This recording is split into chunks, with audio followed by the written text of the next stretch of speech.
नमस्कार। 7 मई को रविंद्रनाथ टैगोर की जयंती मनाई जा रही है। आप विश्वविख्यात कवि, साहित्यकार, दार्शनिक, लेखक, नाटककार, संगीतकार, कलाकार, चित्रकार, शिक्षाविद, अध्यात्म साधक आदि सब थे। आप गुरुदेव, कवि गुरु, बंगाल का बाढ़ आदि नाम से भी जाने जाते हैं। टैगोर अपनी मशहूर रचना गीतांजलि के लिए 1913 में साहित्य का नोबेल पुरस्कार विजेता है। आप एशिया से नोबेल पुरस्कार पाने वाले पहले व्यक्ति हैं। 1915 में आप अंग्रेजी सरकार की तरफ से राजा जॉर्ज पंचम के हाथ से नाइटहुड की पदवी से भी सम्मानित हैं। ताज्जुब की बात है कि टैगोर अब तक भारत रत्न से नवाजे नहीं गए हैं। टैगोर अकेले कवि हैं जिनकी 2 रचनाएं 2 देशों का राष्ट्रगान बनी। भारत का राष्ट्रगान जन गण मन और बांग्लादेश का राष्ट्रगान अमार सोनार बांग्ला। 1911 में टैगोर का लिखा हुआ राष्ट्रगान पहली बार सामने आया था। भारत ने इसे 1950 में राष्ट्रगान के रूप में अपना लिया था। टैगोर की भाषाएं बांग्ला और अंग्रेजी दोनों रही हैं। अंग्रेजी से आपने विश्व समाज से नाता जोड़ा। बांग्ला साहित्य के जरिए आपने भारतीय सांस्कृतिक चेतना में नई जान फूंकी। आपने बंगाली भाषा में पद्य और गद्य के साथ बोलचाल की भाषा को इस्तेमाल किया। इससे बंगाली साहित्य शास्त्रीय संस्कृत से मुक्त भी हुआ। रविंद्रनाथ ठाकुर का जन्म 1861 में कोलकाता के जोड़ा साको ठाकुरबाड़ी में हुआ था। आपके पिता देवेंद्रनाथ ठाकुर और माता शारदा देवी थी। टैगोर के घर पर साहित्य और संगीत का माहौल भरपूर रहा। विद्यालयीन शिक्षा संत जेवियर स्कूल में हुई। आपकी उच्च शिक्षा कानून में यूनिवर्सिटी कॉलेज लंदन से हुई थी। वहां आपने शेक्सपियर के लेखों का अध्ययन किया। आप आधुनिकतावाद के आंदोलन से भी जुड़े थे। आपकी जीवन साथी मृणालिनी देवी रही। 7 अगस्त 1941 में आपकी मृत्यु हुई। टैगोर बचपन से ही कविता, छंद और भाषा में प्रतिभा रहे। आपने 8 साल की उम्र में कविता और 16 साल की उम्र में कहानी लिखी। पिताजी के साथ भारत का दौरा करते समय आपने इतिहास, विज्ञान और संस्कृत का अध्ययन किया।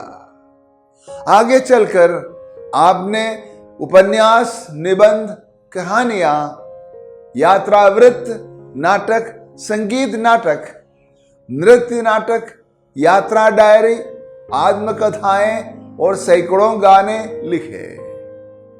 आपने इतिहास, भाषा विज्ञान और आध्यात्मिकता से जुड़ी किताबें भी लिखी। आपके कई व्याख्यान भी खंडों में संकलित हैं। अल्बर्ट आइंस्टाइन के साथ आपकी बातचीत वास्तविकता की प्रकृति पर नोट भी प्रकाशित हुआ है। 2011 में टैगोर के जन्म की 150वीं वर्षगांठ पर बंगाली में कालानुक्रम में रबींद्र रचनावली प्रकाशित की गई। इस अवसर पर हार्वर्ड यूनिवर्सिटी ने विश्व भारती से मिलकर टैगोर की रचनाओं का अंग्रेजी में सबसे बड़ा संकलन द एसेंशियल टैगोर प्रकाशित किया। ये दोनों प्रकाशन टैगोर के जन्म की 150वीं वर्षगांठ की निशानियां रहेंगी। रविंद्रनाथ टैगोर साहित्यिक, कलात्मक, सांस्कृतिक और आध्यात्मिक साधना के व्यक्ति थे। टैगोर की मुख्य रचनाएं हैं गीतांजलि, पूर्वी प्रवाहिन, कनिका, महुआ, वनवाणी, परिशेष, शिशु भोलानाथ, पुनश्च, चौखेर बाली, मायर खेला, गीतिमाल्य, क्षणिका, कथाओं कहानी और रविंद्र संगीत। आपकी रचनाओं में इंसान और ईश्वर के बीच के शाश्वत रिश्तों के अलग अलग रूपों को जाहिर किया जाता है। टैगोर ने करीब 2230 गीतों की रचना की। रविंद्र संगीत बांग्ला संगीत का अहम अंग है। टैगोर के संगीत को आपके साहित्य से अलग नहीं किया जा सकता। आपकी ज्यादातर रचनाएं आपके गीतों में शामिल हो चुकी हैं। आपके गीत हिंदुस्तानी शास्त्रीय संगीत की ध्रुवपद शैली से प्रभावित हैं। आपके गीत इंसान की भावनाओं के अलग अलग रंग पेश करते हैं। आपके गीतों में प्रकृति से गहरा लगाव भी है। आपके गीत और राग में ऐसा तालमेल है कि लगता है कि वे एक दूजे के लिए बने हैं। टैगोर ने 1 दर्जन से ज्यादा उपन्यास लिखे। आपके उपन्यासों में मध्यम वर्ग के लोगों की हकीकत को उकेरा गया है। जिंदगी के आखिरी पड़ाव पर टैगोर ने चित्र बनाना शुरू किया। आपके चित्रों में संदेह, मोह, निराशा आदि भाव मिलते हैं। आपके चित्रों में इंसान और ईश्वर के बीच के रिश्ते के अलग अलग रूप भी उभर कर आते हैं। आपकी कविताओं में नदी और बादल की अटकलियों से लेकर अध्यात्मवाद तक के कई विषय मिलते हैं। आपकी कविताओं में उपनिषद की भावनाएं भी पाई जाती हैं। टैगोर का महात्मा गांधी के साथ दोस्ती का रिश्ता रहा। टैगोर मुख्य रूप से मानवतावादी थे, जबकि गांधी जी मुख्य रूप से राष्ट्रवादी। फिर भी वे आपस में बहुत सम्मान करते थे। अलग अलग मायने को लेकर भी गांधी जी और टैगोर दोनों असल में आधुनिक भारत के वास्तुकार रहे। भारत के पहले प्रधानमंत्री जवाहरलाल नेहरू ने अपनी किताब डिस्कवरी ऑफ इंडिया में टैगोर और गांधी जी को 20वीं सदी के 2 उत्कृष्ट और प्रभावशाली व्यक्ति होने का उल्लेख किया है। लंदन की यात्रा के दौरान टैगोर ने गीतांजलि की कुछ कविताओं का अंग्रेजी में अनुवाद किया। लंदन के इंडिया सोसाइटी ने इसे प्रकाशित किया, जिससे टैगोर को लोकप्रियता मिली, बाद में नोबेल पुरस्कार भी। किसी भी भारतीय से ज्यादा टैगोर ने पूर्व और पश्चिम के आदर्शों में तालमेल बिठाने का काम किया है। टैगोर ने उभरती पीढ़ियों पर जबरदस्त असर डाला है। टैगोर की रचनाएं पाठकों पर अमिट छाप छोड़ने वाली थी। 1921 में टैगोर ने विश्व भारती विश्वविद्यालय की स्थापना की तथा नोबेल पुरस्कार और किताबों की रॉयल्टी का सारा पैसा विश्वविद्यालय को दिया। ऑक्सफोर्ड यूनिवर्सिटी ने 1940 में शांति निकेतन में विशेष समारोह की व्यवस्था कर टैगोर को सम्मानित किया।